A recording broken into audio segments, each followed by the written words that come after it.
Why should they choose Ayurveda along with English medicine? Ayurveda शब्द का पूरा मतलब निकालो ना तो आयुर जमा वेदा, यानी कि संपूर्ण आयु को जानने का विज्ञान। इनको ब्रेस्ट में गांठ हुई तो इन्होंने दिखाया, इन्होंने ऑपरेट कराया तो इनकी ब्रेस्ट रिमूव कर दी गई।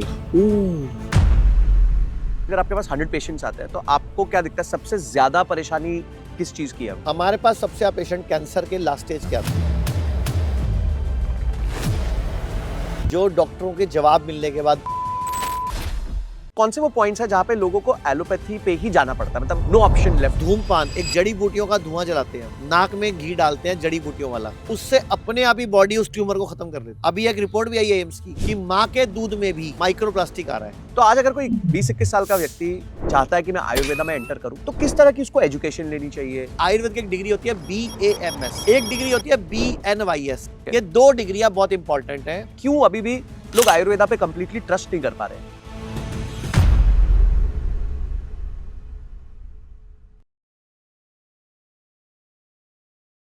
आज का पॉडकास्ट वेल्थ पे नहीं, हेल्थ पे होने वाला है। जी हाँ, वेल्थ के साथ साथ हेल्थ भी इंपॉर्टेंट है। और जिनके साथ आज मैं बात करने वाला हूँ, चर्चा करने वाला हूँ, मैं उनको पर्सनली पिछले 7 सालों से जानता हूँ। मैंने उनकी जर्नी देखी है, किस तरीके से उन्होंने आयुर्वेदा का यूज करके आज लाखों पेशेंट्स को हेल्प किया है। बहुत सारे सेलिब्रिटीज हैं और बहुत सारे आम लोग भी हैं जो इनके यहाँ आते हैं ट्रीटमेंट के लिए और अपने आप को ठीक करके जाते हैं। और अगर आते भी नहीं है और इनकी सिर्फ प्रैक्टिसेस को यूज कर लेते हैं तो हेल्थ को बहुत इंप्रूव करते हैं। तो आज की चर्चा होने वाली है आचार्य मनीष ग्रोवर जी के साथ, जो कि फाउंडर है जीना सीको लिमिटेड के।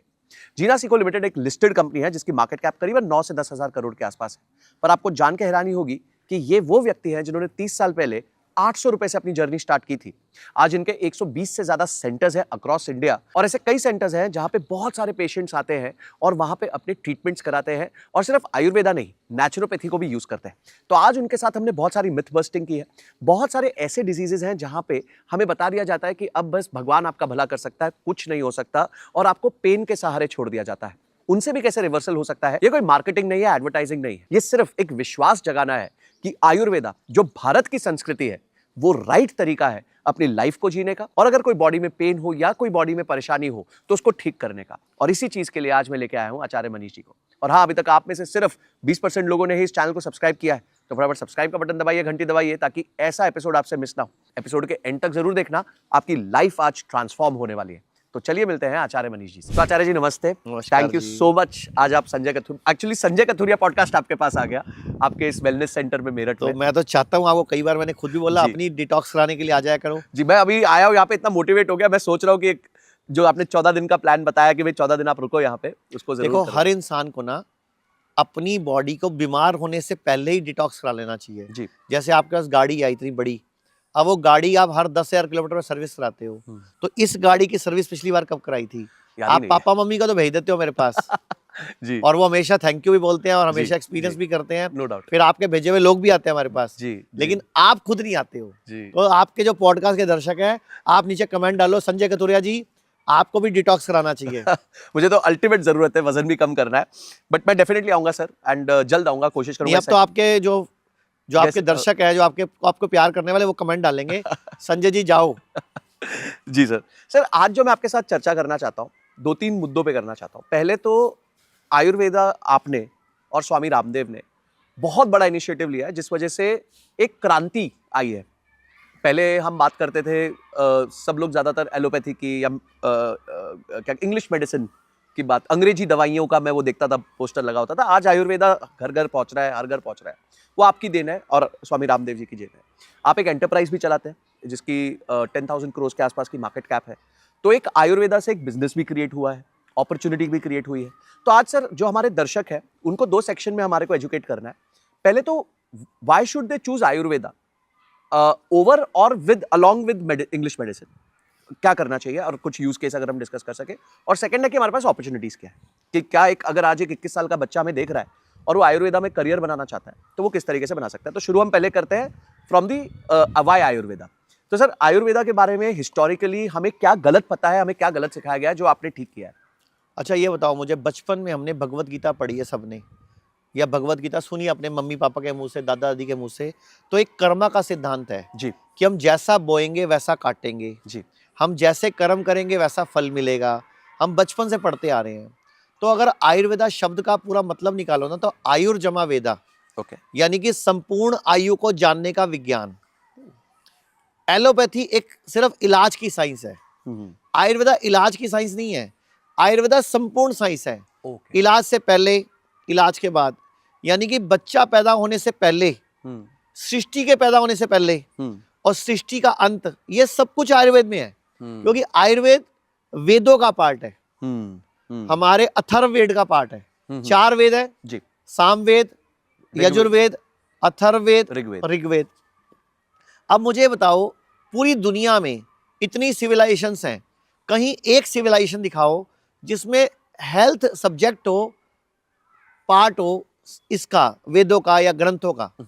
भारत में है जी। भगवत गीता में भी श्लोक आता है, युक्ताहार विहारस्य, युक्त चेष्टसु कर्मसु, युक्त स्वप्ना बोधस्य, योगो भवति दुखा। कहने का मतलब युक्ति के हिसाब से, मतलब भगवत गीता क्या कह रही है, वो ना खाओ जो खा सको, वो खाओ जो पचा सको। अब आप खा रहे हो लेकिन पचा रहे हो क्या? ओके ऐसे आहार और विहार, विहार मतलब लाइफस्टाइल, उसके बाद आ गया फिर योग, उसके बाद आ गया बॉडी का डिटॉक्स। आयुर्वेद में भी 4 सूत्र हैं, आहार, विहार, शमन और शोधन। ओके और 5वां विश्वास, तो बनती है मुट्ठी। लोग दवाई खाने को आयुर्वेद समझ रहे हैं, वो आयुर्वेद नहीं है। लोग डाइट ठीक करने को आयुर्वेद समझ रहे हैं, वो भी आयुर्वेद नहीं है। खाली पंचकर्म कराओ, वो भी आयुर्वेद नहीं है। और खाली लाइफस्टाइल ठीक करो, वो भी आयुर्वेद नहीं है। सारा कुछ एक साथ मुट्ठी बनेगा तो मुक्का बनेगा, और तो ये इंकलाब बनेगा। मतलब सारा कुछ एक साथ सिर्फ आयुर्वेद में है। आपने पूछा आयुर्वेद का कैरियर क्यों चुनना चाहिए, क्योंकि ये संपूर्ण विज्ञान है और ये सेवा का विज्ञान है। इसमें सेवा को महत्व दिया गया है, ना कि पैसा कमाने को। और पैसा उल्टा ज्यादा आता है जब आप सेवा को आगे रखते हो। राइट, जब आप पैसे को आगे रखते हो तो पैसा नहीं आता। आपके मैंने कई पॉडकास्ट सुने कि अगर आपको जहाज भी उतारना है, मैं लोगों को आपको रिमाइंड करा दूं, इन्हीं के पॉडकास्ट का है, तो क्या आप घास फूस पे उतारोगे या पहले पट्टी तैयार करोगे? आप पैसा कमाने की बात करते हो हमेशा, म्यूचुअल फंड की बात करते हो। मुझे एक बात बताओ, किडनी फेल है, कितना मजा आएगा पैसा कमाने पे? सही कह रहे हैं। बच्चा नहीं हो रहा, शादी हो गई, 7 साल हो गए, इनफर्टिलिटी है, बच्चा हो नहीं रहा है, वो पैसा मजा देता है क्या? वो जो लड़की है ना, उसको सुख तो माँ बन के ही मिलेगा, क्योंकि जो भगवान की सृष्टि पूरी करेगा तभी मिलेगा। राइट, अगर उसने पैसे कमा भी लिए ट्रेडिंग करके, तो क्या मजा आएगा? अच्छा मान लो पैसे कमा लिए, हार्ट अटैक पड़ गया, स्टंट डल गया, और फिर उसके बाद खून पतला करने की गोली खाई जा रहा है, तो ऐसा पैसा मजा नहीं देगा। तो पैसा और हेल्थ, ये दोनों एक दूसरे के पर्यायवाची हैं। राइट, आप जितना मर्जी पैसा कमाओ, पहले अपनी हेल्थ कमाओ और फिर दोनों को बराबर लेके चलो, वरना मजा। अब जैसे बच्चे हैं, आईएएस बनने के लिए पूरा जोर लगा देते हैं, आईपीएस बनने के लिए जोर लगा देते हैं, एमबीबीएस में एडमिशन के लिए कितने कितने रातें सोते नहीं है, लेकिन एमबीबीएस में एडमिशन मिल गया और उसके बाद उसको कैंसर हो गया। आपने ऐसे केसेस देखे हैं? मेरे पास रोज ही आते हैं। आप इतनी देर से जो यहाँ घूम रहे हो, मैं आपको अभी 3 बच्चे जो डॉक्टर बनने वाले हैं, एक 3rd ईयर की स्टूडेंट, एक फाइनल ईयर की स्टूडेंट और एक 2nd ईयर की स्टूडेंट, लड़का, 3 बच्चे इस टाइम एडमिट है। तीनों एमबीबीएस के एडमिशन के में, मतलब एमबीबीएस में एडमिशन है उनका, मतलब 2nd year, 3rd year, 5 year कर रहे हैं। एक को पेनक्रेटाइटिस है, एक को ब्रेस्ट में गांठ आ गई, रिमूव करा दी, अब वो ओवरी में सिस्ट आ गई, अब पेट में पानी भरा हुआ है। अब मुझे बताओ, इतना टाइम वो जिंदगी कैरियर बनाने के लिए उसने लगाए रखी और आज उसकी जिंदगी नरक बन गई, तो क्या करोगे बताओ? तो ऐसा पैसा नहीं चाहिए। हेल्थ की कीमत में देखो, वो मैंने पूछा उस बच्चे से, गलती, रात को 3-3 बजे तक पढ़ते थे, 11 बजे बर्गर मंगा के खा रहे हैं, 1 बजे कॉफी बना के पी रहे हैं, रात को 2 बजे नींद ना आए फिर दूसरी कॉफी पी रहे हैं, फिर 3 बजे कोई एक चॉको ड्रिंक आता है, कोई शायद एक एनर्जी ड्रिंक बोलते हैं, जिससे नींद नहीं आती। बच्चे मैंने आजकल देखा, मेरे बच्चों ने बताया कि आजकल एक ऐसा ड्रिंक चला हुआ है, वो चॉकलेट का बनता है और रात को पियो तो नींद नहीं आती, 1-2 घंटे बंदा पढ़ लेता है। अब मुझे बताओ, 3-3 बजे जागोगे, सुबह 12-12 बजे उठोगे, तो पूरी बॉडी क्लॉक बिगड़ गई। जी जी, तो फिर किडनी फेल या लीवर फेल या कैंसर या हार्ट प्रॉब्लम या कोई बीमारी आएगी ना। अभी आपने बात करी ऑब्वियसली हेल्थ की और वेल्थ की, तो इस पे राकेश झुनझुनवाला जी ने बोला था कि एक मेरे पास रिग्रेट है कि मैंने वेल्थ तो बहुत कमाई पर अपनी हेल्थ पे ध्यान नहीं दिया, और वो काफ़ी जल्दी 63 या 64 की एज में और चले उनकी गए। एक वीडियो बड़ी वायरल हुई है जिसमें वो व्हील चेयर पे बैठ के हाँ, डांस कर रहे थे हैं। और वो कहते हैं कि 40,000 करोड़ मेरे पास है आज की डेट में, लेकिन मैं विकलांग हूँ, व्हील चेयर पे आ गया हूँ, ये मेरी जिंदगी का सबसे बड़ा दुख है। तो मैं यही बोल रहा हूँ कि पैसे जितने मर्जी कमाओ, हेल्थ को इग्नोर करके मत कमाओ, हेल्थ को प्रायोरिटी देके कमाओ। और मैं एक बात बताता हूँ, आपने अगर हेल्थ ठीक रखी तो उस पैसे को एंजॉय करना भी कर पाओगे, मजा ले पाओगे, वरना क्या करोगे। राकेश झुनझुनवाला जी के लिए कहते हैं कि अगर वो वॉरेन बफेट जितना जी जाते तो शायद उनसे भी ज्यादा वेल्थ क्रिएट कर पाते, पर वो जी नहीं पाए। और वॉरेन बफेट 93 तक जी लिए, तो इस वजह से उन्होंने वेल्थ क्रिएट की। सर अब हम आते हैं कि एज आई सेड कि आयुर्वेदा को लेके बहुत मिसकंसेप्शंस है लोगों को, तो वो क्या मेजर मिसकंसेप्शंस आपको मिलते हैं जब लोग आपके पास आते हैं आयुर्वेदा को लेके? क्यों अभी भी लोग आयुर्वेदा पे कंप्लीटली ट्रस्ट नहीं कर पा रहे हैं? इसके लिए ना अंग्रेजों ने 150-200 साल मेहनत करी है कि आयुर्वेद का ट्रस्ट खत्म हो जाए। कुछ ऐसे कानून बनाए हैं जो आज भी चल रहे हैं देश में। अच्छा एक बात बताओ, भारत को आजाद हुए कितने साल हो गए? 80 साल, 78 साल से ऊपर हो गए। हाँ, 78 साल। तो मुझे ये बताओ, जब अंग्रेज जा चुके हैं भारत से, उसके बावजूद हम अंग्रेजी पढ़ाई क्यों पढ़ रहे हैं? हम अंग्रेजी सिस्टम क्यों फॉलो कर रहे हैं? हम अंग्रेजों की नकल क्यों कर रहे हैं, जब हमें भारतीय सिस्टम लागू कर देना चाहिए था ना। अंग्रेजों ने एक कानून बनाया था 1940 में, drug and magic remedy act. अच्छा, आयुर्वेद को खत्म करने के लिए बनाया था। वो आज भी लागू है। तो आप बताओ, जब देश आजाद हो गया तो वो कानून खत्म हो जाना चाहिए। सोच आजाद नहीं हुई अभी तक। इस और ये देश एक्ट में क्या कहता 3 था? चीजें अंग्रेजों की गुलाम है, जुडिशरी, एजुकेशन और हेल्थ। ये तीनों आज भी हमारी नहीं है। मुझे बताओ, आप और आपके भाई का एग्जाम्पल दे रहा हूं, कोर्ट में केस चल रहा है या किसी का 2 बंदों का केस चल रहा है। आज से 200-300 साल पहले अगर आप दोनों भाइयों का झगड़ा होता तो आपके पापा या राजा या पटवारी या जो भी उस टाइम का सरपंच था, वो बैठ के फैसला करा देता, ए तू वड्डा है ना, आ 1 प्लाट नु फालतू दे, आ 1 बीघा फालतू दे के जफ्फी पाओ, चलो चलो चलो, ठीक हो गया, चलो आपका फैसला हो गया। अभी 10 साल से आप केस लड़ रहे हो कि मेरे भाई ने प्रॉपर्टी ज्यादा ले ली। आपकी बीवी भी भाई की दुश्मन है, आपके बच्चे भी भाई के दुश्मन है, उसके बच्चे आपके दुश्मन है। हर डेट पे आप ये सोचते हो इस भाई को बर्बाद कैसे करूं। तो अब बताओ मुझे, इस न्याय व्यवस्था, जिसको न्याय व्यवस्था कहते हैं, जिसमें न्याय है नहीं, वो 10 साल से आपका केस चल रहा है, न्याय कहाँ है? डेटों पे जा रहे हो, तरीकों पे तरीक जा रहे हो, तरीक पे तरीक जा रहे हो। कितनी एनर्जी, कितनी टाइम में आपने वेस्ट कर लिया। तो ये हमारा नहीं है। दूसरा, हमारी एजुकेशन, वो हमारी नहीं है।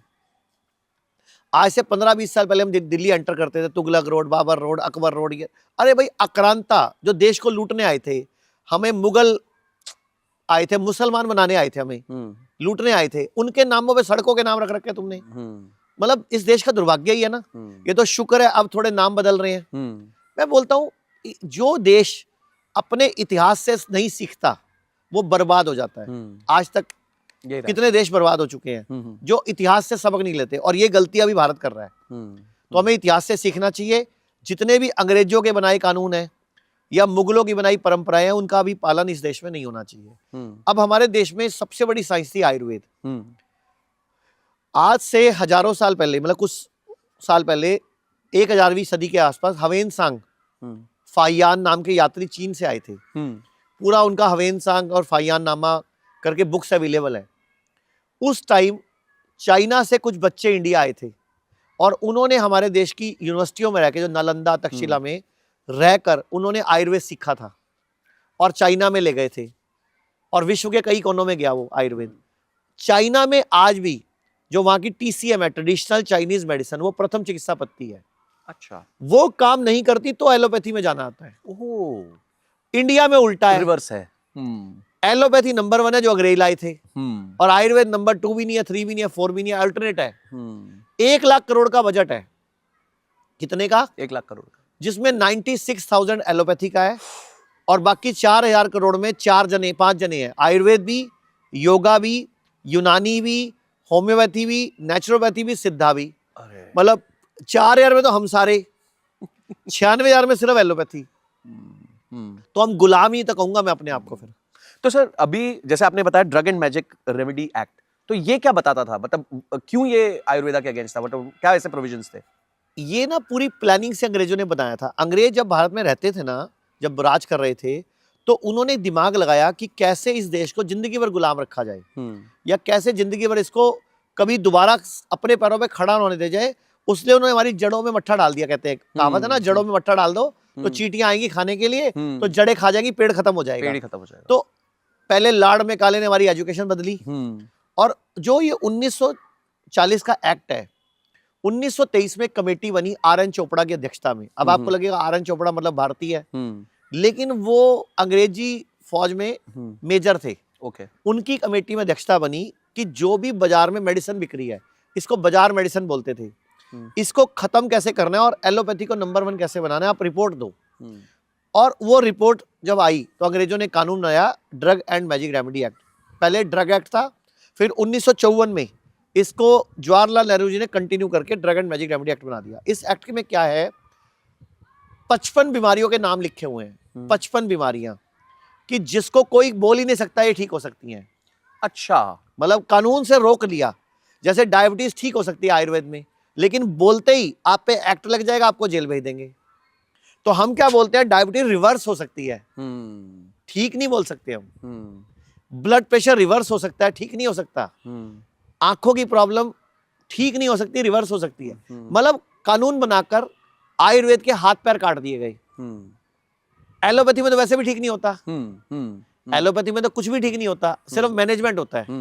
ये सब दुनिया को मालूम है, अब मुझे बोलने की जरूरत नहीं है कि अगर कुछ ठीक होता है तो मुझे बताओ बीपी की गोली जिंदगी भर क्यों खानी पड़ती है, शुगर की गोली जिंदगी भर क्यों खानी पड़ती है, थायराइड की गोली जिंदगी भर क्यों खानी पड़ती है।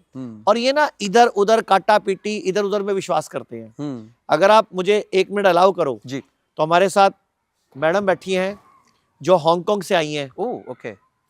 तो कथूरिया जी, ये मेरे साथ मैडम है, मैं चाहूंगा इनसे पूछा जाए, इनका टोटल 2 करोड़ रुपए खर्च हुआ, जो आप अभी कैलकुलेट करना कि उसकी कितनी SIP करके कितने दिन में खत्म होगा। मतलब अगर 20,000 रुपए की SIP 20 साल की जाए तो 12% के हिसाब से 2 करोड़ के आसपास बनता है। हाँ, तो इनके एक झटके में खत्म हो गई। और उसके बाद थोड़ा ज्ञान मिला कि आयुर्वेद में आए, इनको ब्रेस्ट में गांठ हुई, तो इन्होंने दिखाया, इन्होंने ऑपरेट कराया, ऑपरेट कराया तो इनकी ब्रेस्ट रिमूव कर दी गई, और फिर पेट से नया मांस लेकर नई ब्रेस्ट बनाई गई, और दूसरी ब्रेस्ट और उस ब्रेस्ट का साइज सेट करने के चक्कर में दूसरी ब्रेस्ट से भी कुछ निकाला गया। मतलब ब्रेस्टें सेट करने के चक्कर में प्लास्टिक सर्जरी भी हुई इनकी। अच्छा, बाद में इन्फेक्शन भी आ गया और इनको ऐसे भयंकर दर्द के साथ छोड़ दिया गया। मैं चाहूंगा आप ही बता दो कि जिंदगी भर कहते हैं दर्द के साथ जीना पड़ेगा। बताओ। तो मेरा ये था कि मेरे ब्रेस्ट के अंदर बिल्कुल छोटी सी गांठ थी, तो डॉक्टर्स ने मुझे डरा दिया कि आप तो पढ़े लिखे हो, आपको तो अभी तक एक्शन ले लेना चाहिए था, अभी तक आपने एक्शन क्यों नहीं लिया है जी। तो हम लोग उस टाइम पे आचार्य जी को जानते भी नहीं थे, तो हमने उस टाइम पे एक्शन ये लिया कि भी हमें गांठ निकलवानी चाहिए। गांठ हमने निकलवाई तो उन्होंने बायोप्सी के लिए भेजा, तो उसमें कैंसर आ गया। अब वो कैंसर आ गया तो फिर हम अच्छा, कैंसर डिटेक्ट हो गया जी, कैंसर डिटेक्ट हो गया।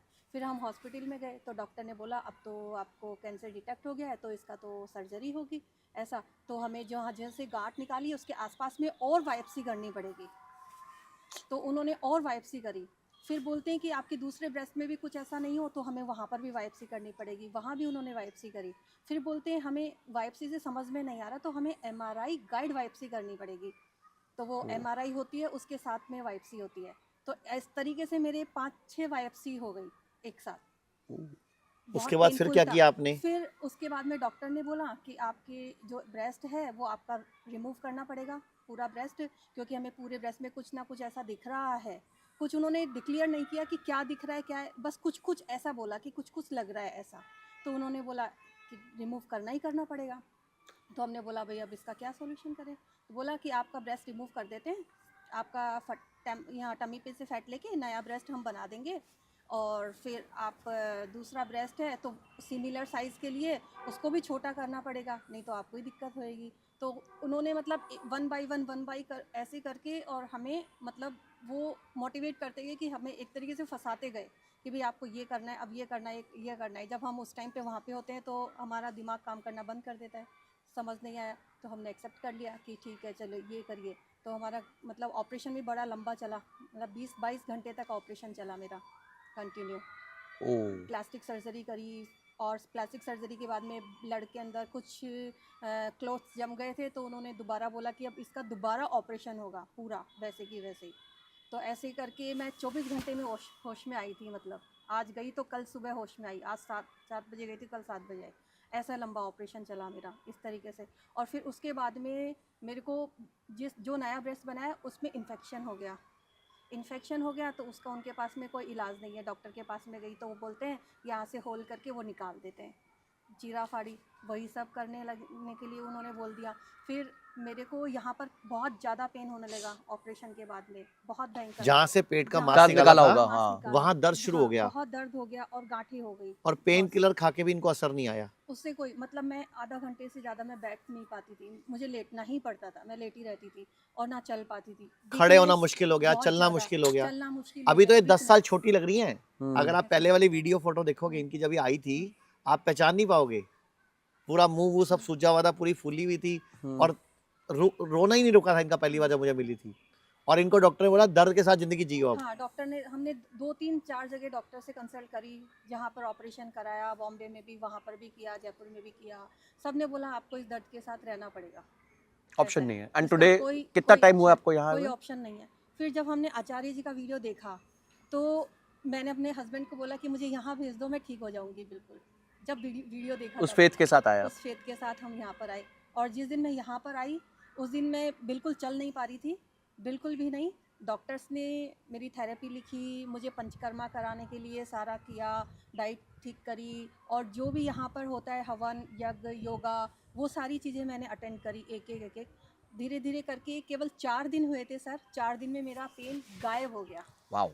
और वो ऐसे गायब हो गया कि आज दिन तक नहीं है। अभी कितना टाइम हुआ आपको यहाँ पे? मैं 7 महीने से फॉलो कर रही हूँ सर। अरे भाई, ये मैं तीसरी बार आई हैं। हूँ अभी। ओके, अभी इनका 1 साल ट्रीटमेंट चलेगा। जी, अभी इनकी रिपोर्टें 80% बेटर आने लग वेरी गई हैं। Nice, very nice. इनके फेस से पता चल रहा है कि और हीमोग्लोबिन हाँ। कितना था पूछना पहले इनसे। मेरा हीमोग्लोबिन 6 था, ओके, अब मेरा हीमोग्लोबिन 13 हो गया। वाओ, जबकि मैंने समझ कोई आई? भी- कोई मतलब भी बॉडी ने medicine कैंसर नहीं को ली। हरा दिया। हरा दिया। मतलब हमारी बॉडी में क्षमता है, बॉडी में ही क्षमता है। मैं सब दर्शकों को, ये मैंने पेशेंट आपके सामने क्यों पेश किया, मैं आपको यही कहना चाहता हूँ, हमारी बॉडी मिरेकुलस है। अच्छा, आपके कितने बच्चे हैं? मेरी 2 बेटियां हैं। पहली बेटी मेरी श्रद्धा है, 17 साल की, ओह, फर्स्ट वाह, डॉटर। बाप रे, और- आप तो उनकी बहन लग रहे हैं। और सेकंड डॉटर मेरी छोटी है, वो Okay. 9 साल की है। और आप कहाँ रहते हैं?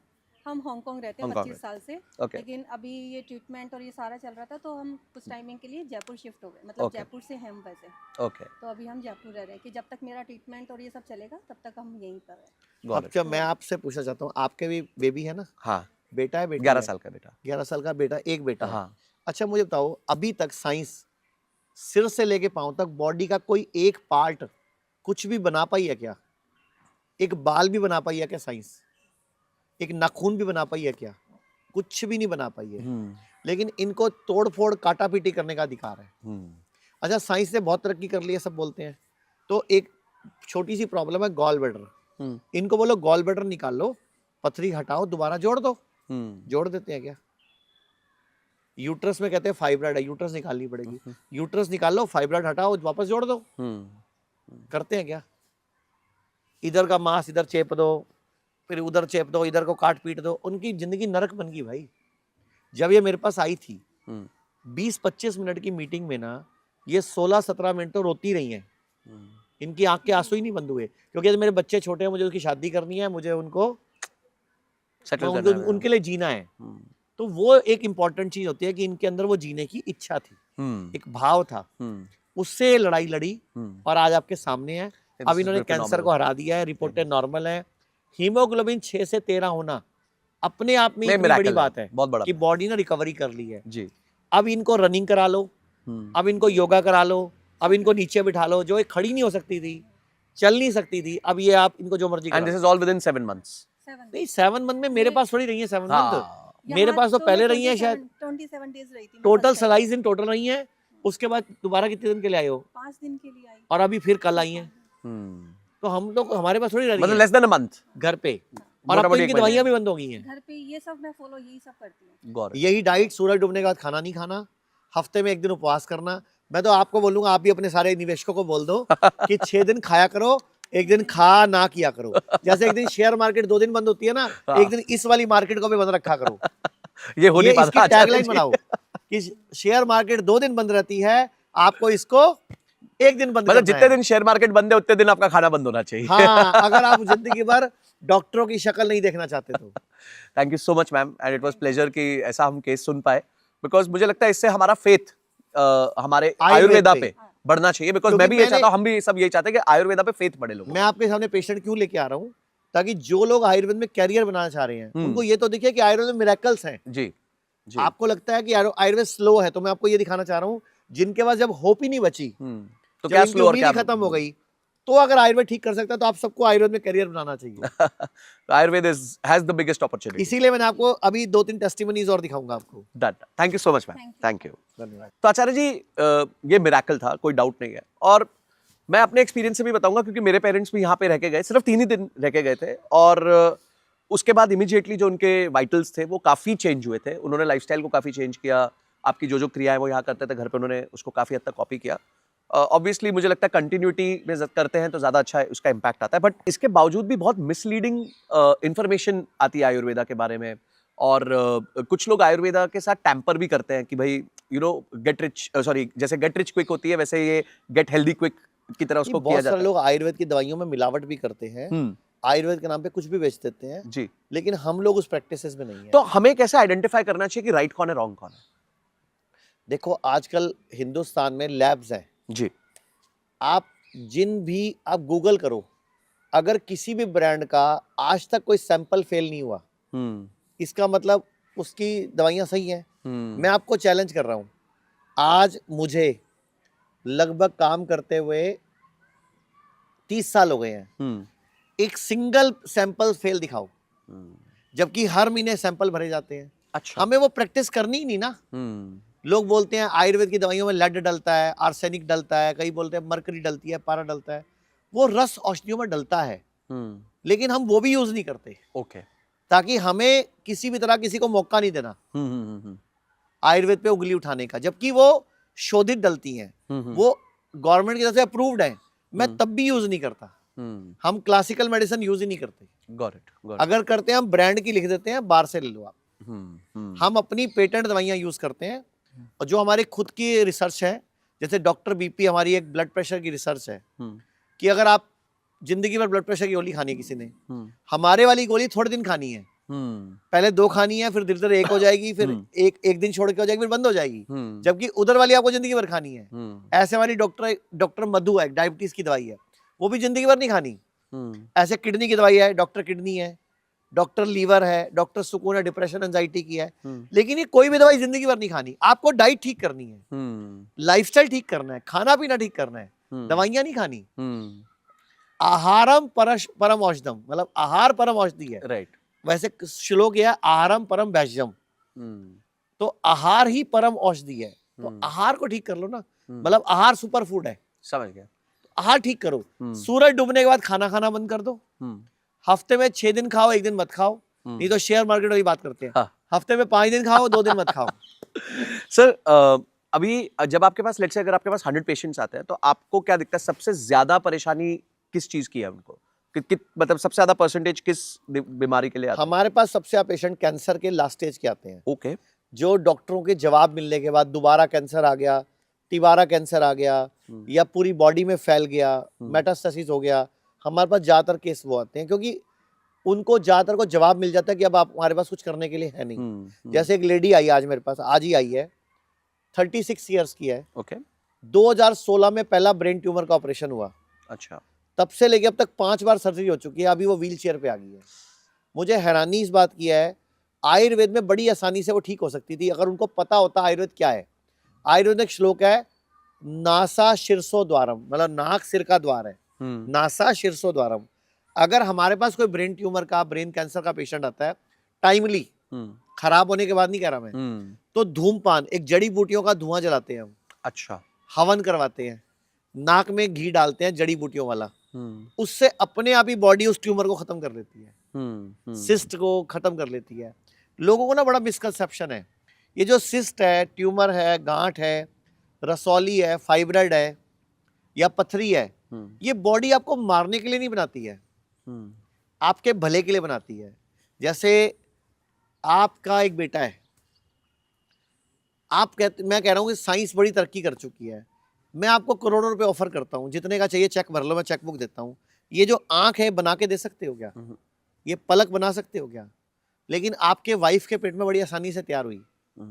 आपके बेटे की 2 आंखें हैं, कहाँ बनी? पेट के अंदर। तो जिस पेट में दिल बन सकता है, आंखें बन सकती है, पलकें बन सकती हैं, कान बन सकते हैं, धड़कन आ सकती है, आत्मा आ सकती है। वो बॉडी पागल हो सकती है क्या, जो आपको मारने के लिए रसौली बना रही है, ट्यूमर बना रही है, सिस्ट बना रही है, गांठ बना रही है, पथरी बना रही है? हमारी अंडरस्टैंडिंग गलत है। वो हमें बचाना चाह रही है। हम माइक्रो प्लास्टिक यूज कर रहे हैं, नैनो प्लास्टिक यूज कर रहे हैं, हम केमिकल खा रहे हैं, हम फसलों में स्प्रे कर रहे हैं, हम अलग अलग तरीकों से फल सब्जियां पका रहे हैं, हम सारा दिन तड़के लगा लगा के उल्टी सीधी चीजें खा रहे हैं, हम स्प्रिंग रोल खा रहे हैं, चिप्स खा रहे हैं, कोल्ड ड्रिंक पी रहे हैं, 2 मिनट वाला सामान खा रहे हैं। एक बर्गर का रिसर्च हुआ आचार्य जी, उसपे था कि वो 100 दिन तक बर्गर जो है वो एक जैसा ही रहा, मतलब वो खराब ही नहीं हुआ। तो जबकि अगर वो फ्रेश होता तो फंगस लग जाती या खराब हो फ्रेश जाता। नहीं, अगर वो नेचुरल होता, नेचुरल होता। यानी कि उसमें कोई प्रिजर्वेटिव और केमिकल नहीं होता, तो वो एक दिन में खराब, उसको खराब हो जाए। जैसे सेब है, आप काट दो, काला पड़ना शुरू हो जाएगा, तो ये सेब के फ्रेश होने की निशानी है। और मैं सेब काटूं, सेब ऐसा ही पड़ा रहे, खराब ही ना हो, तो इसका मतलब वो सेब खाने लायक नहीं है। तो कोई भी चीज, जैसे अभी मार्केट में मक्की मिल रही है, मक्की गलती से भी नहीं खानी चाहिए। वो जेनेटिकली मॉडिफाइड है, जीएम फूड है वो। तो जीएम फूड खा के आपकी बॉडी में क्या क्या प्रॉब्लम आएगी, मैं आपको एग्जांपल देता हूं। आप इसको जरा 2 मिनट मुझे टाइम दो। जैसे अभी हम केला खाते हैं, केले में बीज नहीं है, लेकिन आज से 20-30 साल पहले अपने पापा मम्मी से पूछना, केले में काले काले बीज हुआ करते थे। अच्छा। तो अभी केले से बीज गायब कर दिए गए। अब वो केला खाएंगे अगर हम, और गलती से अगर उस केले के जीन ने आपके जीन को रिप्लेस कर लिया, तो आपका बीज खत्म कर देगा। जो केला और हमारा जीन है वो 60% मैच करता है। ओके। गाय की बॉडी से हमारी बॉडी लगभग 95% मैच करती है जीन। तो ऐसे बहुत सारी चीजों से हमारी बॉडी मैच करती है, जीन मैच करते हैं। और जीन अगर रिप्लेस हो गया, मान लो पहले आज से 20-30 साल पहले जो आम आते थे उसमें गुठली बड़ी थी और गुद्दा कम होता था। अभी जो आम आते हैं गुठली छोटी है और गुद्दा ज्यादा है। अब आपने वो आम खाया तो आप धक्के से मोटे हो गए, गुठलियां छोटी हो जाएंगी और आप गुद्दा बढ़ जाएगा। कम खा के, लोग कहते हैं मुझे पानी भी असर करता है, क्योंकि हम जेनेटिकली मॉडिफाइड चीजें खा रहे हैं। तो गलती से भी ये चीजें नहीं खानी। तो कैसे आइडेंटिफाई करें कोई चीज जेनेटिकली मॉडिफाइड है? देखो, पहली बात तो मैं तो कहूंगा पूरे भारत को ऑर्गेनिक पे आ जाना चाहिए। ठीक है। आप गूगल पे चेक करो कि भारत में अभी तक जेनेटिकली मॉडिफाइड क्या क्या हुआ है। जैसे अभी अगर हम भारत की बात करें तो अमरूद बिल्कुल सेफ है। ओके। अमरूद के साथ कोई छेड़छाड़ नहीं हुई है। मैं तो कहूं अगर आज राजा बोला जाए किसी फ्रूट को तो अमरूद को बोलना चाहिए, आम को नहीं। विटामिन सी, आम को नहीं। आम छिड़ गया ना सर, आम तो जीएम हो चुका है। तो और दूसरी बात, आम सिर्फ सीजन में आता था, आजकल पूरा साल मिलता है। पूरा साल खाने की चीज नहीं है वो। राइट। जैसे गेहूं जेनेटिकली मॉडिफाइड हो गया है जी, चावल हो गया है, मिलेट्स नहीं हुए अभी, तो मिलेट्स खाने चाहिए। मोदी जी बोलते भी हैं मिलेट्स खाओ। ऐसे चाइनीज खीरा आ रहा है, मत खाओ, इंडियन खीरा खाओ। जैसे आप बहुत सारी चीजें, जैसे टमाटर है, अगर टमाटर को बीच में से काटो और वो टेढ़ा मेढ़ा मिले तो वो खाओ, नेचुरल है। ओके। अगर उसमें सीधा स्क्वायर बना हुआ है, ऐसे और ऐसे बना हुआ है, क्रॉस बना हुआ है, तो वो मत खाओ, वो जेनेटिकली मॉडिफाइड है। तो आप गूगल चेक कर लो, भारत में अभी कुछ चीजें जेनेटिकली मॉडिफाइड हुई हैं। जैसे बैंगन हो गया है, बीटी बैंगन आ गया, बीटी कॉटन, तो ये सब जेनेटिकली मॉडिफाइड है। अच्छा, गाय भैंसों को इंजेक्शन लग रहे हैं, तो उनका दूध पीना बंद कर दो। अगर दूध पीना है तो भारतीय गाय होनी चाहिए, पीठ पे कुब्बड़ होना चाहिए, मतलब भारतीय हो। दूसरा, रोज 3 से 5 किलोमीटर जंगल में चरने जाती हो, उसके चारे में कोई भी स्प्रे ना हो, उसको किसी भी तरह का कोई इंजेक्शन ना लगता हो, और उसके बच्चे नेचुरल पैदा होते हो, आर्टिफिशियल इंसेमिनेशन से ना होते हो। अगर 5 शर्तें गाय पूरा करती है तो दूध अमृत है। ओह, पर सर ये काम, मतलब ये तो ढूंढना पड़ेगा, कोई सर्टिफिकेशन चाहिए इसके लिए। तो फिर दूध मत पियो ना। और वैसे भी सर, दूध, दही, पनीर सब नकली है, सब में प्रिजर्वेटिव डल रहे हैं। अच्छा, एक बात बताओ, अभी काफी बड़ा एक मुहिम भी छिड़ी थी। आप ये देखो, मैंने एक वीडियो बनाई थी 1.5 साल पहले कि पनीर सबसे खराब वस्तु है, मत खाओ। मुझे बहुत गालियां पड़ी उस वीडियो पे, बहुत ट्रोल किया गया, बट मैं डरा नहीं। अभी इसी दिवाली पे FSSAI की वेबसाइट खोल लो, अभी आप गूगल पे कर लो, अभी FSSAI जो भारत सरकार की संस्था है, हाँ। उसने क्लियरली अपनी वेबसाइट पे लिख दिया कि भारत में बिकने वाला 83% पनीर खाने लायक नहीं है, 83% पनीर खाने लायक नहीं है। अच्छा, आयुर्वेद में कुछ अलग लिखा हुआ है। आयुर्वेद कहता है दूध को विकृत करके नहीं खाना, तो पनीर दूध का विकृत रूप है। तो फाड़ा ना आपने दूध को। हाँ हाँ। अब कई लोग बोलेंगे दही भी तो विकृत रूप, दूध दही विकृत रूप नहीं है, दही दूध का फर्मेंटेड रूप है, और लस्सी उसी का रूप है, घी उसका परीक्षित रूप है, हाँ, आगे और का एक लेवल, और अच्छा हाँ, लेवल आगे है। एक डेरिवेटिव और है आगे। पनीर फटा हुआ है, दूध फटे से बनाया है, वो विकृत रूप है। विकृत मतलब विकृत। लेकिन नीचे लोग कमेंट डालेंगे। अच्छा, दूसरी बात, भैंस का दूध तो बिल्कुल नहीं पीना चाहिए। एक कहावत है, गाय हमारी माता है, अकल बड़ी के भैंस, गई भैंस, नहीं बे, काला अक्षर भैंस बराबर, जिसकी लाठी उसकी भैंस, भैंस के आगे। बीन मत बजाओ। सारी कहावतें भैंस पे या गाय पे एक ही है, माँ। कभी सोचा दिमाग लगा के? या शेयर मार्केट वाले नहीं सोचते? हमें जो मिल जाता है हम ले लेते हैं। जो अच्छा है उसको ले लेते हैं जी। अच्छा, जो गलत है उसको भी ले लेते हो आप। अच्छा, आपको एक रिपोर्ट मिले कि ये कंपनी बहुत रिस्की है, इसमें पैसा डूब भी सकता है, तो आप इन्वेस्ट करते हो क्या? नहीं करना चाहिए ऑब्वियसली। और मैं अगर बोल रहा हूं कि अगर भैंस का दूध इतना ही बढ़िया है, तो अमेरिका क्यों नहीं पीता? जापान क्यों नहीं पीता? चाइना, जर्मनी, कोरिया, हर दुनिया के हर देश में भैंसे हैं, जंगल में आवारा पशु के रूप में। वहां कोई भैंस का दूध क्यों नहीं पीता? भारत में भी भैंस का दूध पिया जाता था, लेकिन सिर्फ वही पीता था जो बहुत ज्यादा मेहनत का काम करता था। जैसे राजा महाराजा के कुछ ऐसे सैनिक जिनको भाला चलाना होता था, तलवारें चलानी होती थी, या जो कुश्ती वुश्ती लड़ते थे, मल्ल युद्ध करते थे, वो लोग भैंस का दूध पिए, कोई दिक्कत नहीं है। ये आम के लिए आप जब आप चलते ही, अच्छा सुबह से आप कितने कदम चले हो? बहुत कम, गाड़ी में आए यहीं बैठ गए आपके पास आके। तो आप बताओ, आपको भैंस का दूध हजम कैसे होगा? अच्छा, भैंस के दूध का जो ग्रोथ हार्मोन है, जो ग्रोथ फैक्टर है, वो ज्यादा है, तो हमारी बॉडी में ट्यूमर होने की, सिस्ट बनने की, गांठ बनने की संभावना भी ज्यादा है ना। तो मैं आप सबसे रिक्वेस्ट करूंगा, अगर दूध पीना है तो पहले वाली गाय जो मैंने बताई थी, भारतीय गाय, उसकी वो 5 शर्तें पूरी हो तो दूध पियो, नहीं तो नारियल का दूध, बादाम का दूध, मूंगफली का दूध पी लो। आजकल ओट मिल्क, आलमंड मिल्क, ये सब आ रहा है, प्लांट आ रहा है। हाँ। आप निकालो ना घर पे, आ रहा है तो वो सही नहीं आ रहा है। अच्छा, आपको लगता है बाजार में बादाम रोगन बिकता है, आपको लगता है वो बादाम का रोगन है?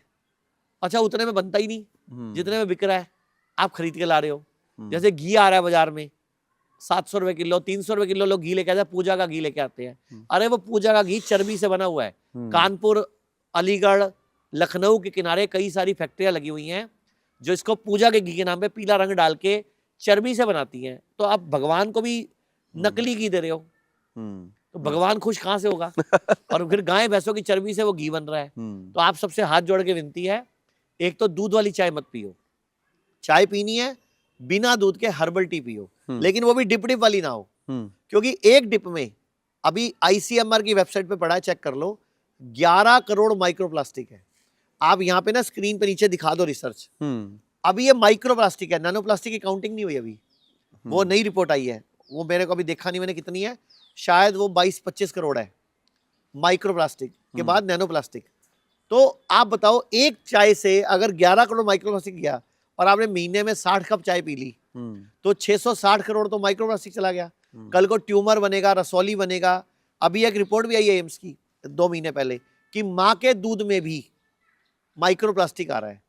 आपको याद है कई साल पहले आमिर खान का एक शो आता था, सत्यमेव जयते। हाँ, राइट। तो सत्यमेव जयते का एक एपिसोड हुआ था कासरगंज के ऊपर, केरल में काजू की खेती होती है, वहां पे वो स्प्रे डालते हैं और वहां पे बच्चे ही विकलांग पैदा होने लग गए। तो वहां पे 20 साल पहले फिर बैन हुआ ये। लेकिन भारत में आज भी पंजाब, हरियाणा, इधर आपका ये उत्तर प्रदेश, कई इलाकों में आज भी फसलों पे स्प्रे डल रहा है। आप सुबह स्प्रे करते हो, शाम को वो आपके प्लेट पे होता है, प्लेट में होता है खाना। तो आप किसको मार रहे हो? अपने ही बच्चों को मार रहे हो। लोगों के शुक्राणु कम हो रहे हैं, अंडाणु कम हो रहे हैं, बच्चा नहीं पैदा कर पा रहे हैं, ग्रोथ हार्मोन खत्म हो रहा है बॉडी का, हाइट नहीं बढ़ रही बच्चों की, छोटी छोटी उम्र में चश्मे लग रहे हैं, छोटे छोटे बच्चों को कैंसर हो रहा है, किडनी फेल हो रही है, प्रोस्टेट प्रॉब्लम बढ़ गई, ब्रेस्ट कैंसर बढ़ गया। सारी बीमारियों की जड़ मिलावट, ये पेस्टिसाइड, लेट नाइट खाना खाना और सूरज डूबने के बाद खाना खाना, या हफ्ते में 7 दिन खाना। बाकी आपको जो टेक अवे लेना वो ले लेना। आचार्य जी, मुझे लगता है कि हमें यही टॉपिक जितनी देर हम बात करते रहे कम रहेगा, बट फॉर आवर ऑडियंस, जैसे मैंने बताया कि हम लोग अपॉर्चुनिटी भी देख रहे हैं कि लोगों को अब समझ आने लग गया है। हमने देखा है कि काफ़ी जगहों पे सेंटर्स ओपन हो गए, आपके खुद के 120 प्लस सेंटर्स अक्रॉस इंडिया है, आपने दुबई, यूएस में भी सेंटर्स अब ओपन करे। तो इंटरनेशनली भी आप इन्फ्लक्स देख रहे हैं कि वो लोग बाहर देश से भी आ रहे हैं।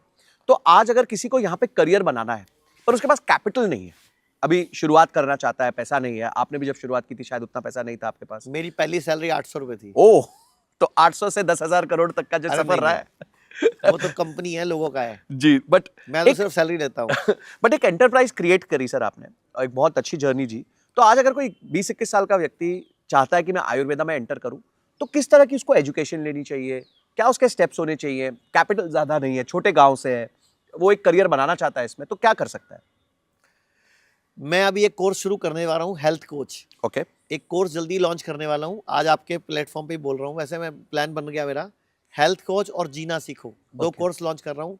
जीना सीखो कोर्स होगा हर भारतीय के लिए, बीमार नहीं पड़ना है। ओके। हेल्थ कोच नाम से कोर्स शुरू करूंगा, जो कि लोगों को कोचिंग करेगा, हैंड होल्डिंग करेगा और उनको बीमारी से स्वास्थ्य की यात्रा कराएगा ओके। और बीमार ना पड़ने की ट्रेनिंग देगा।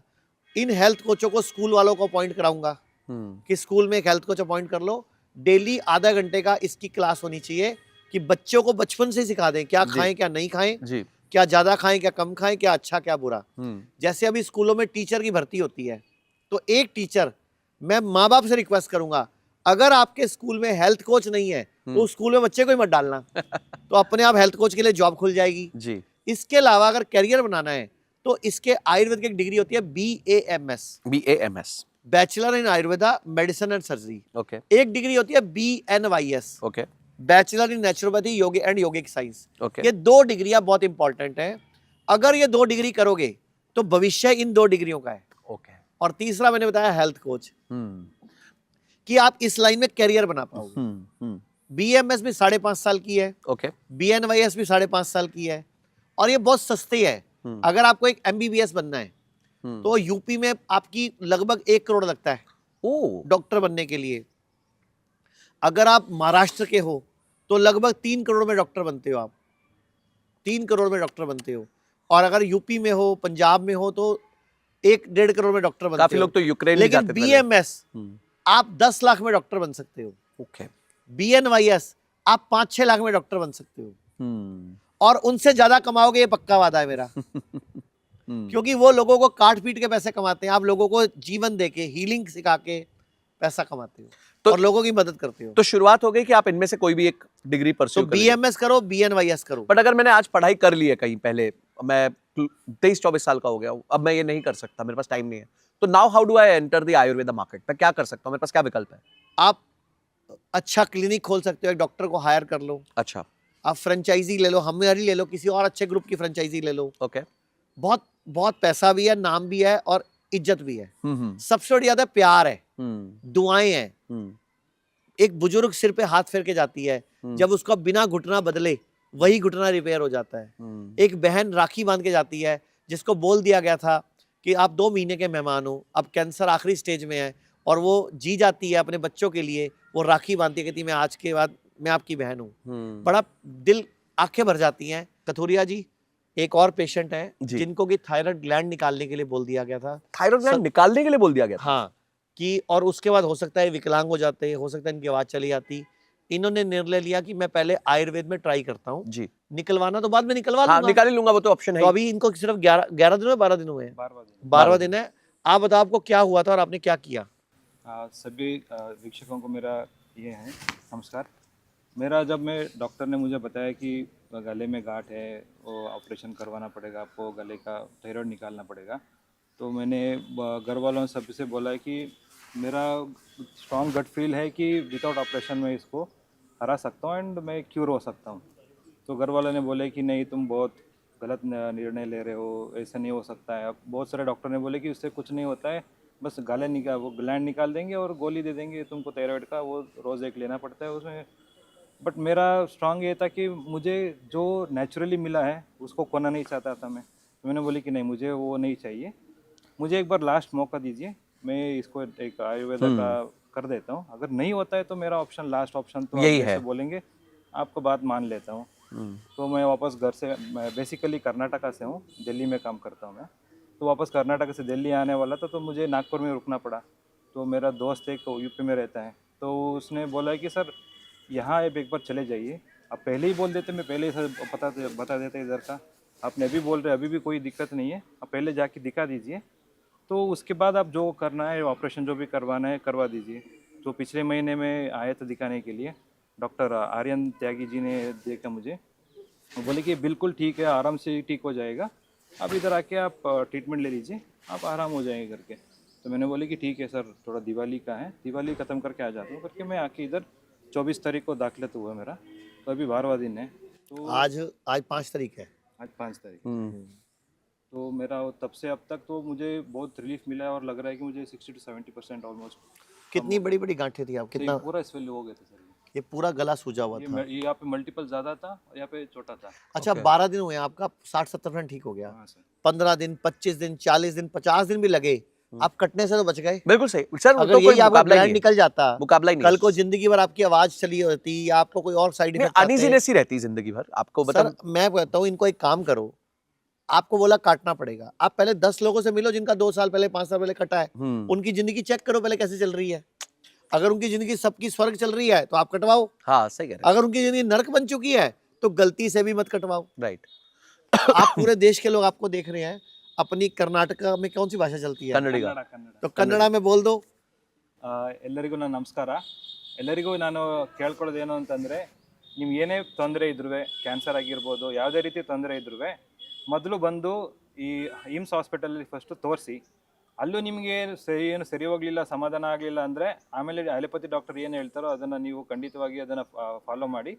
ಬಟ್ ಏನೇ ನಿರ್ಧಾರ ತಗೊಳ್ಳೋದಕ್ಕೆ ಮುಂಚೆ ಸರ್ಜರಿ ಆಗಿರ್ಬೋದು, ಏನೇ ಆಗಿರ್ಬೋದು, ಒಂದ್ಸರಿ ನಿಮಗೆ ಅಲ್ಲಿ ಗುಣಮುಖ ಆಗ್ತಿಲ್ಲ ಅಂದರೆ ದಯವಿಟ್ಟು ಇಲ್ಲಿ ಬಂದು ತೋರಿಸಿ, ಇಲ್ಲಿ ಟ್ರೀಟ್ಮೆंट ತಗೊಂಡು ನೋಡಿ, ಆಮೇಲೆ ಸರಿ ಹೋಗಲಿಲ್ಲ ಅಂದ್ರೆ ಬೇಕಾದ್ರೆ ಮುಂದೆ ಏನು ನಿರ್ಧಾರ ಬೇಕೋ ತಗೊಬೋದು ನೀವು. Thank you मुझे so एक चीज समझ आई, नमस्कारा।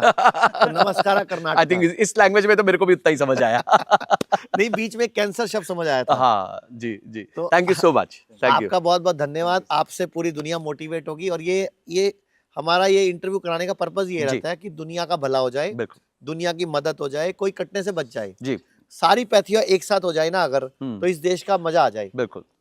संजय जी, मैंने पीछे एक बात उठाई थी कि जैसे इंजीनियरिंग का पहला साल कॉमन होता है, इंजीनियरिंग का पहला साल कॉमन होता है, ऐसे मेडिकल की पढ़ाई का भी पहला दूसरा साल कॉमन होना चाहिए। आपको आयुर्वेद में जाना है, होम्योपैथी में जाना है, नेचुरोपैथी में जाना है या एलोपैथी में जाना है, पहले 2 साल आप भारत का इतिहास और भारत का आयुर्वेद पढ़ लो, जो पूरी दुनिया की सबसे बड़ी छतरी है, जिसके बाद सारी साइंसेस निकली है पूरे वर्ल्ड में। अगर पूरी दुनिया की बात करें, सबसे पहले पुराना आयुर्वेद ही है।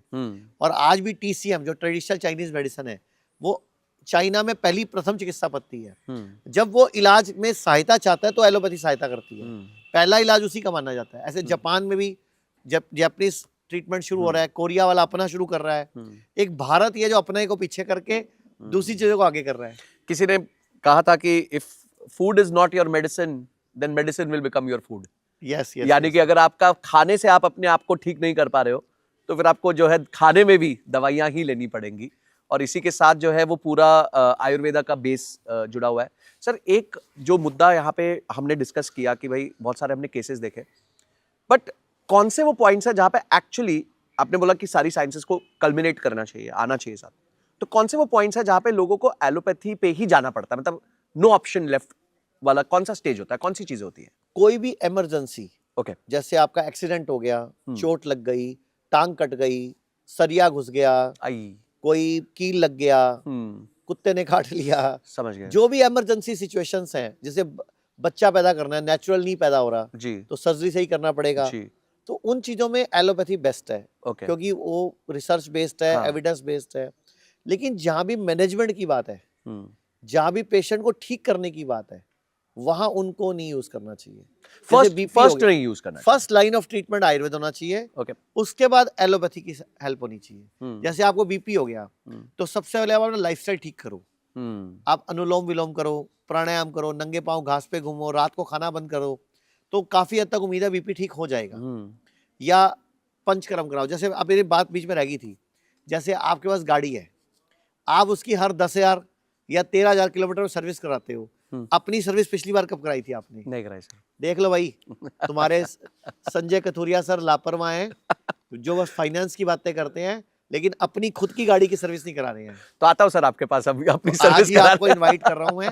और आप तो मेरे कब से दोस्त हो, जी, देखो जी, अपन पहली बार मिले थे 2019 में, 2019 में, 6-7 आप साल हो तब गए। से मैं आपको इनवाइट कर रहा हूँ, बिल्कुल, आ जाओ आ जाओ आ जाओ। मेरे पेरेंट्स इतनी आके बार गए तो- इतनी बार तो भगवान को बुलाओ तो वो आ जाए, अरे नहीं सर, मैं आपको एंड मैं सारी ऑडियंस को भी ये बोलना चाहूंगा कि मेरे पेरेंट्स यहाँ रह के गए तो मैंने इम्पैक्ट देखा है उस चीज़ का, बहुत मैसिव इम्पैक्ट देखा है। मेरे बहुत सारे फ्रेंड्स आपसे अपने आप को ट्रीट करा के गए, एक बहुत अच्छी इन्फ्लुएंसर भी है जो आपसे ट्रीट होके गए, मैं नाम नहीं ले सकता, बट उन्होंने भी अच्छा वो लड़की, हाँ, बट उन्होंने भी बहुत उसकी अच्छा, मम्मी भी आई थी। अच्छा, तो उन्होंने भी बहुत अच्छे फीडबैक दिए मेरे को, तो मेरे को पता है इस जगह के बारे में, इसकी पावर के बारे में पता है।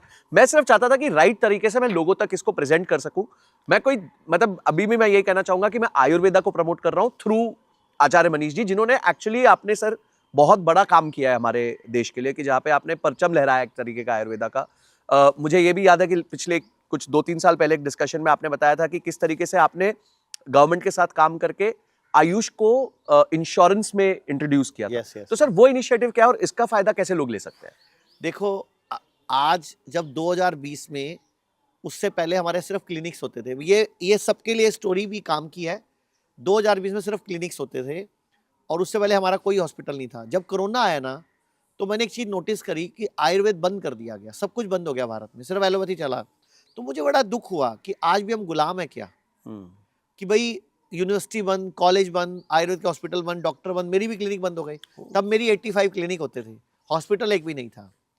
तो एक होता है प्रॉब्लम में प्रॉब्लम देखने वाली दुनिया, एक होती है प्रॉब्लम में सॉल्यूशन देखने वाली दुनिया, एक होती है प्रॉब्लम में अपॉर्चुनिटी देखने वाली दुनिया, जो कि 1 या 2% लोग होते हैं।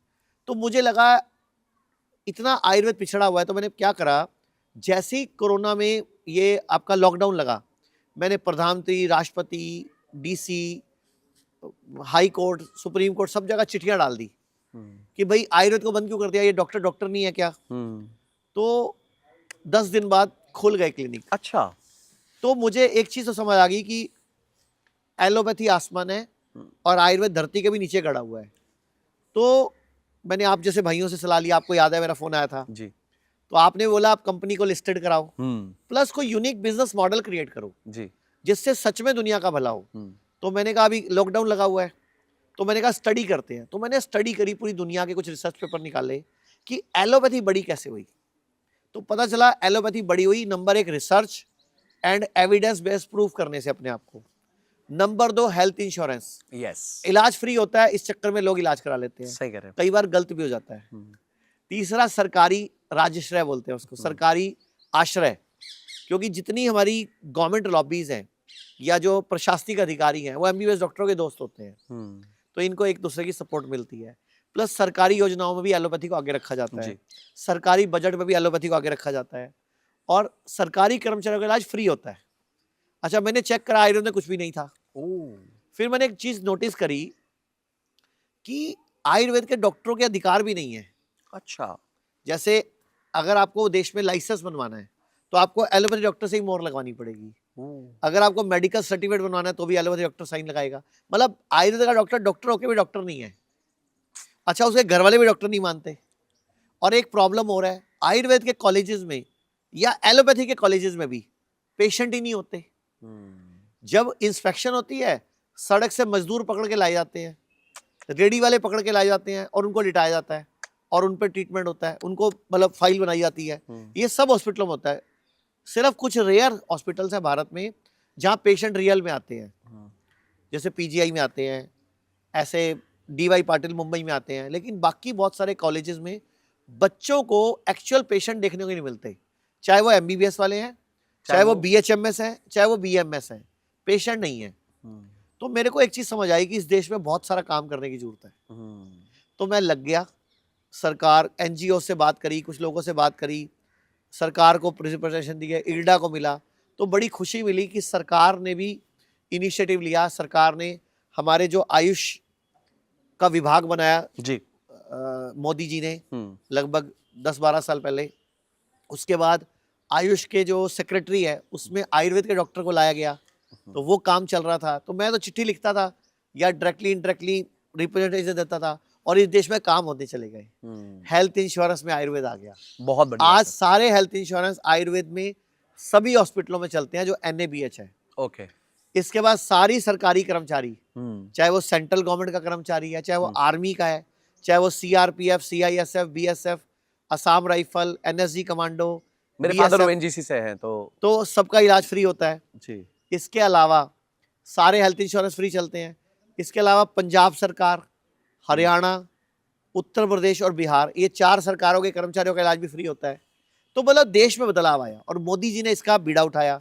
तो मैं मोदी जी को, आयुष मंत्री को, हमारे आयुष सेक्रेटरी को, आयुष की पूरी टीम को बधाई दूंगा, धन्यवाद दूंगा, जिन्होंने आयुष को सपोर्ट किया और आज आयुर्वेद के इतने बड़े बड़े रिजॉर्ट जैसे हॉस्पिटल खुल पा रहे हैं और बहुत दुनिया का भला हो रहा है। तो सर मतलब एक व्यक्ति जो आज से 5-10 साल पहले आयुर्वेदा में बिजनेस या करियर बनाना चाहता था वर्सेस आज बनाना चाहता है, बहुत इजी तो हो गया। आज इजी भी हो गया है और उसमें आई थिंक पे ऑफ भी बेटर हो गया है कि कल को जाके वो करियर अच्छा पैसा भी बना सकता है और लोगों की जो मदद करेगा वो तो डेफिनेटली करेगा। पिछले 5 साल की मैं एक रिपोर्ट पढ़ रहा था कि एलोपैथी के डॉक्टरों की पिछले 5 साल में सैलरी बढ़ी है 55% ओके, और आयुर्वेद के डॉक्टरों की बढ़ी है 175%। मतलब आयुर्वेद के डॉक्टर को पहले 25,000 30,000 तनख्वाह मिला करती थी, जी, आज वो उनको आराम से झोला छाप बोला जाता था, काफी खराब बहुत तरीके ज्यादा से इंसल्ट भी किया इंसल्ट जाता बेस्ड था। होता था, लेकिन आज रिस्पेक्ट आयुर्वेद है। के डॉक्टर ने भी हिम्मत दिखाई है और सरकार ने भी सपोर्ट किया है और एलोपैथी भी एक्सेप्ट कर रही है। बिल्कुल, एलोपैथी वाले भी अब आयुर्वेद को सपोर्ट कर रहे हैं, जैसे वेदांता में आयुर्वेदा विंग बन चुका है, वेरी नाइस। अपोलो आयुर्वेद को अपना चुका है। तो अब एलोपैथी और आयुर्वेद के इन्फ्यूजन की बात चल रही है। अभी कुछ दिन पहले डॉक्टर नरेश त्रिहन ने एक वीडियो बनाई है, मैं चाहूंगा अगर आप दर्शकों को दिखा दे तो बड़ी अच्छी बात है। उन्होंने एक वीडियो में बोला आज तक के मंच पे कि लंबा जीना है, मौत को हराना है, स्वस्थ रहना है, तो मिस्टर कथूरिया साल में एक बार पंचकर्मा कराओ। आ रहा हूँ सर, बस अब ये हाईली मोटिवेट हो गया। बट सर मुझे लगता है कि आई एम वेरी ग्लैड कि आपने इतना बड़ा इनिशिएटिव लिया जिस वजह से आज लोग इसमें करियर बना पाएंगे और मुझे लगता है as an investor, as a country भी हमारे पास बहुत अपॉर्चुनिटीज आएंगी। जैसे आपका एक बिजनेस बना, बहुत सारे और ऐसे बिजनेसेस बनेंगे, product based, service based, mix based, जहाँ से लोग एक अच्छी एंटरप्राइज भी क्रिएट कर पाएंगे, जॉब्स ऑफर कर पाएंगे। आज हमारे यहाँ डॉक्टर्स के लिए यही होता है कि मैं किसी बड़े हॉस्पिटल में जुड़ जाऊँ, कल को डॉक्टर्स के लिए ये होगा कि मैं किसी बहुत बड़े होम्योपैथी एलोपैथी, कल को ये होगा कि मैं किसी बहुत बड़े आयुर्वेदिक ब्रांड के साथ जुड़ जाऊं। तो I think Ayurveda will now unleash in the next 10 to 15 years। मैं आप सबको बता दूं, वैसे ये रिवील नहीं करना चाहिए, मैं इनको पिछले 5 साल से बोल रहा हूं सर ये कंपनी संभाल लो। 5 साल से एक बंदा इनको रिक्वेस्ट कर रहा है कि ये कंपनी संभाल लो। जोन सी जैसी पोस्ट चाहिए, जैसा हिस्सा चाहिए, जैसा स्टेक चाहिए। अच्छा बोला कि नहीं बोला? नहीं, कभी मना नहीं किया सर आपने, हमेशा इनवाइट किया रादर, हमेशा। आपको क्या बोला? इस कंपनी को, आपकी कंपनी है, संभाल लो इसको। जी। क्योंकि हमें आयुर्वेद को और बड़ा आगे सर करना है। स्टार्ट हो गए। तो एक और मैं आपको बोलना चाहूंगा कि सर तो खैर छोटे भाई की तरह है मेरे, और हमेशा मैं इनको जब भी कभी फाइनेंस में मुझे कोई प्रॉब्लम आती है, मुझे कोई फाइनेंशियल सलाह लेनी होती है, तो मैं सर की सलाह लेता हूँ। पीछे मैं एक बार इन्वेस्टर प्रेजेंटेशन में भी सर को साथ लेके गया, सर ने मेरी तरफ से आयुर्वेदा को प्रेजेंट किया और इससे एक फायदा पता क्या हुआ है? आयुर्वेद में भरोसा बढ़ रहा है लोगों का, आयुर्वेद ग्लोबलाइज हो रहा है। अभी हमने Kazakhstan, US, Abu Dhabi, Dubai, Nepal में कई सेंटर शुरू कर दिए हैं। और मैं आपको एक बताना चाहूंगा, संजय कथूरिया जी अपनी मेल आईडी डाल दो। अगर आपके किसी के पास भी यूनिक आइडिया है आयुर्वेद को लेके, नेचुरोपैथी को लेके, कोई स्टार्टअप का आइडिया है, कोई आपके पास यूनिक बिजनेस मॉडल है, या किसी तरीके से दुनिया की भला कर सकते हो, तो संजय कथूरिया जी की मेल आईडी पे कमेंट डाल दो और प्रपोजल डाल दो। हम लोगों ने अभी 100 करोड़ का स्टार्टअप फंड बनाया अलग से, वो lovely, for only for Ayurveda, naturopathy और इस तरह के प्रोजेक्ट्स के लिए, आयुष के प्रोजेक्ट्स के लिए। तो आप जो प्रपोजल भेजोगे हम संजय कथूरिया जी की वजह से मिलेंगे, तो संजय कथूरिया जी बीच में उसमें पार्टनर रहेंगे, आपके साथ हम मिलकर इस देश में आयुर्वेद की क्रांति करेंगे। तो आपके पास कोई भी यूनिक आइडिया हो, कोई भी नया डिफरेंट कोई प्रपोजल हो, कुछ आप आयुर्वेदा में कुछ बड़ा करना चाहते हो, तो कथूरिया जी की मेल आईडी पे प्रपोजल डाल दो, कथूरिया जी मुझे अपने आप कांटेक्ट कर लेंगे। ठीक है, इसको मैं एक और कर दूंगा कि मैं गूगल फॉर्म दे दूंगा नीचे, और वो गूगल फॉर्म में आप थोड़ा बेसिक डिटेल डाल के अपनी प्रेजेंटेशन दे दीजिएगा, and we will send it to sir and sir's team, एंड उसमें से जो सर को लगेंगी कि जिसमें उनको इन्वेस्ट करना है, आपका सपोर्ट करना है, जिस भी तरीके से करना है वो जरूर, पर अच्छे से प्लान बनाना भाई, आपको बहुत बड़ा मौका मिल रहा है। 100 करोड़ का फंड है टोटल, ऑब्वियसली एक कंपनी को नहीं जाएगा, मल्टीपल को जाएगा। 3 साल में 500 करोड़ कर देंगे। बहुत बढ़िया सर, आई थिंक आप जो कर रहे हैं वो काबिले तारीफ ही नहीं है। It is game changing and it has actually created a revolution. तो आपने सिर्फ जो है छोटा सा क्या कहते हैं डिफरेंस नहीं क्रिएट किया, आपने एक्सपोनेंशियल डिफरेंस क्रिएट किया है। और मैं आपको मैं इस जर्नी का साक्षी रहा हूं, क्योंकि मैं आपने तो शुरू कराई 7 साल पहले 2020 में जो मैंने सलाह मांगी थी, आपसे भी तो मांगी थी, आपने बोला कंपनी को लिस्टेड कराओ, मुझे तो लिस्टेड का ABC। अच्छा, मजेदार बात यह है कि आज तक मैंने सर की कंपनी में कभी शेयर नहीं लिया। कॉन्फ्लिक्ट ऑफ इंटरेस्ट सिचुएशन नहीं क्रिएट करी, but thank you so much Acharya ji. आज अच्छा, आपने सच्ची इतना बता, लेना चाहिए था कि नहीं? आप बहुत बिल्कुल मिस करता हूँ सर। 200 करोड़ की मार्केट कैप से 10,000 करोड़ की मार्केट कैप, 50x इन 3.5 years, डेफिनेटली लेना चाहिए आपका था। म्यूचुअल फंड इससे ज्यादा पैसे कमाता नहीं है दे क्या? सकता था, नहीं दे सकता अच्छा था। चलो, एनीवे मैं एक बात और बोलना चाहूंगा कि जब मैं इस लाइन में आया था तो सर के पापा ज्योतिषी हैं, आप जानते होंगे, और मैं भी आपको रिक्वेस्ट करूंगा, सर के पापा के बारे में एक बात बताना चाहूंगा। आज से लगभग 8 साल पहले मैं मुंबई उनके घर पे गया था, तो उन्होंने मेरी पत्री बनाई थी, मेरी परिवार की और सबकी, मेरी बिटिया की, बेटे की।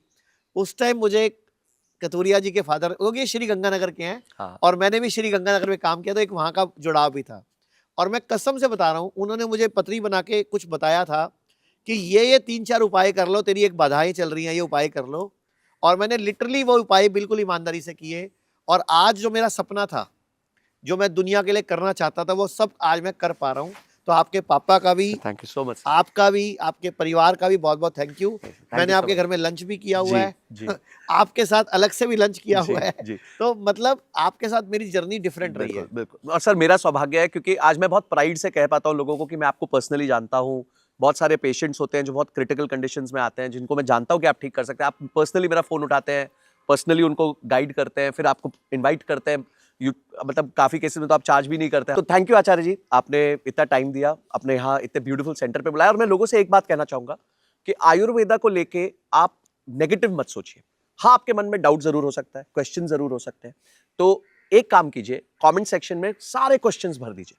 अगर कमेंट सेक्शंस में इनफ क्वेश्चंस होंगे तो मैं आचार्य जी को फिर से रिक्वेस्ट करूंगा, एक बार फिर से मुझे टाइम दे। वो सारे क्वेश्चंस मैं जनता के लेके आचार्य जी के साथ बैठूंगा और मैं आचार्य जी एक बात उनको बोलना जवाब देंगे। चाहूंगा, जैसे लोग ना सोचते हैं कि आयुर्वेद रिसर्च नहीं है, कम से कम 1 लाख से ऊपर रिसर्च पेपर तो मेरी टीम पढ़ चुकी है, जो रिसर्च टीम है हमारी। 550 रिसर्च पेपर तो हमारी टीम लिख चुकी है। 350 पूरे वर्ल्ड के रिनाउंड जर्नल में एक्सेप्ट हो चुके हैं। 125 के लगभग छप चुके हैं आज तक। Kidney fail, liver fail, cancer, heart problem, auto immune disease, infertility, adult wellness के ऊपर रिसर्च पेपर छप चुके हैं हमारे। ब्रेन ट्यूमर के ऊपर छप चुका है। उसके बाद लगभग 16 क्लिनिकल ट्रायल चल रहे हैं। 9 क्लिनिकल ट्रायल कंप्लीट हो चुके हैं। करोड़ों रुपए खर्च किया हमने इन चीजों पे, तो आज हम ये काम कर पा रहे हैं। जी। 7 नोबेल प्राइज स्टडीज है जिसपे हम काम करते हैं। हम लोग खाली आयुर्वेद नहीं कर रहे, हम आयुर्वेद, योगा, यूनानी, सिद्धा, होम्योपैथी प्लस साइंस, इन सबको एक साथ लेके चल रहे हैं। अब पहला नोबेल प्राइज स्टडी हम यूज करते हैं हमेशा 1927 की, fever is our friend. Oh, fever is our friend, मतलब बुखार आए तो दवाई नहीं खानी, गर्म पानी की बाल्टी भरनी है, उसमें दोनों पाँव डुबो के बैठ जाना 40 से 60 मिनट के लिए, 42 डिग्री 40 डिग्री टेम्परेचर में, पसीना आने दो, और गरम गरम गिलोय तुलसी और नीम का काढ़ा पियो। 1 से 2 घंटे में बुखार ठीक हो जाएगा, 100 में से 80 बार।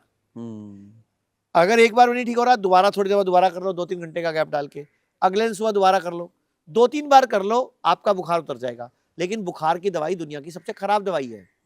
दूसरी नोबेल प्राइज स्टडी है 1931 की, ओटो हेनरिच वार्बर की, कि ऑक्सीजन का प्रोडक्शन बढ़ा दो, बॉडी खुद ही कैंसर को हरा देती है। अनुलोम विलोम, प्राणायाम, एक्सरसाइज, सुबह सैर करना, उकड़ू बैठना, वज्रासन में बैठना, बॉडी में ऑक्सीजन का प्रोडक्शन बढ़ाओ तो बॉडी कैंसर को हरा देती है।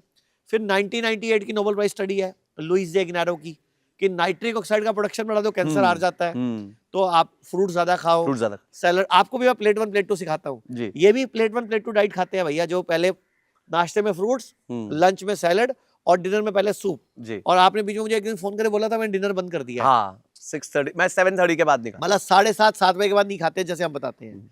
तो 1990 की नोबेल प्राइज स्टडी के बाद 2016 की योशिरो इसुमी की नोबेल प्राइज स्टडी है कि आपकी बॉडी में ऑटोफेजी स्टार्ट हो जाती है अगर आप इंटरमीडिएट फास्टिंग 18 घंटे नहीं कि खाते। अगर आप 12, 14, 16, 18, 24 घंटे का गैप डालते हो तो अच्छे सेल्स बुरे सेल को खुद ही खा जाते खाने हैं। लग जाता है। ठीक है। इसके बाद 2017 की नोबेल प्राइज स्टडी है सर्केडियन रिदम, बॉडी क्लॉक।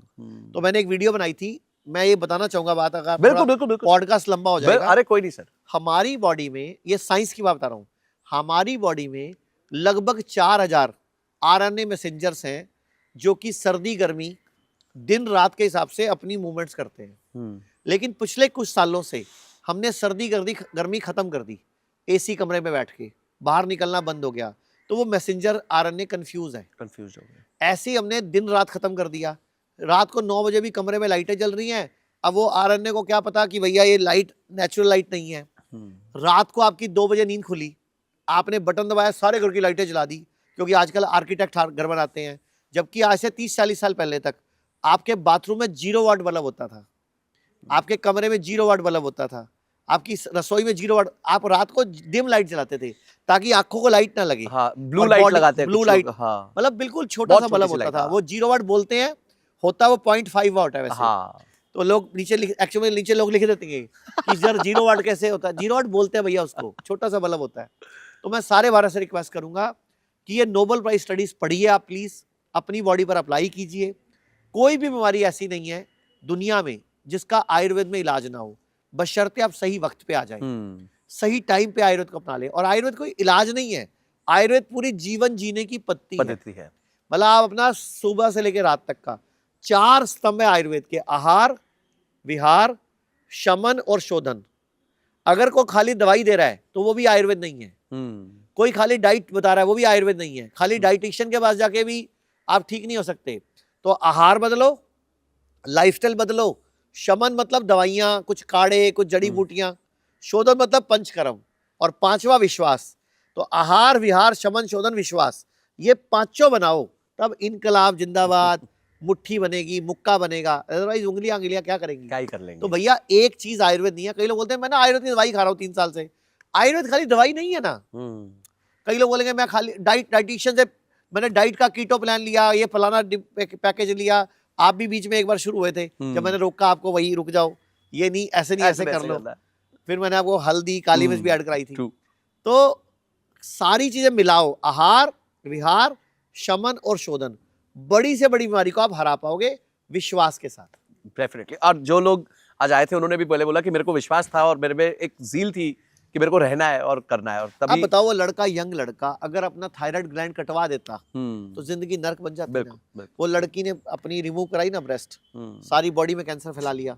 तो ये हमें समझना है कि what to do and what not to do. लोगों को ये तो पता है, कर लो, ये क्या देख लो, क्या क्या नहीं करना है। तो मैं कई बार बोलता हूं कि आप अननेसेसरी जांचें मत कराओ, उससे उल्टा आप स्ट्रेस आ जाते हो, और स्ट्रेस में आप रॉन्ग डिसीजन ले लेते हो। बिल्कुल सही। आप हर 6 मिनट डिटॉक्स कराओ ना, बिल्कुल, हर 6 मिनट पंचकर्म कराओ। लोग वैसे भी तो हिल स्टेशन जाते हैं, घूमने जाते हैं, चेंज के लिए जाते हैं, अपनी बॉडी को सर्विस दो।